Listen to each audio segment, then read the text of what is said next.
Et bien voilà, nous avons donc aujourd'hui passé une bonne partie de la journée sur le code du logement.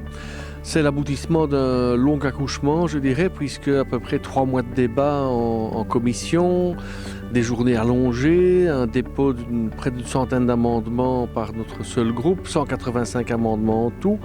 On a évité le pire sur certains points, notamment l'hypothèque légale automatique pour celui qui ne paye pas une sanction. On a pu éviter aussi, par exemple, lorsque vous vous opposez à la politique du logement qui fait qu'on peut vous enlever votre propre logement, vous introduisez un recours. Il était prévu dans le texte de la loi, c'est à peine croyable, que si le gouvernement ne statuait pas dans les 30 jours, eh bien votre recours était rejeté. Ça, on a pu inverser, mais il reste des horreurs dans ce texte, notamment, vous n'avez plus le droit d'avoir un logement principal et un logement accessoire. Si par exemple vous avez 60 ans ou plus et que vous voulez vivre en Toscane quelques années, en revenant à votre appartement à Bruxelles quelque temps, eh bien on va présumer que vous l'avez inoccupé et on risque de pouvoir vous l'enlever.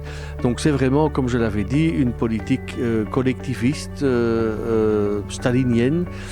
C'est à peine croyable, mais c'est pourtant ça qui a été ou qui va être voté dans les minutes qui viennent au Parlement bruxellois, et nous continuerons bien sûr à le combattre. On espère aussi que dans quelques mois, en mai 2014, nous pourrons monter au gouvernement et mettre fin à cette tendance.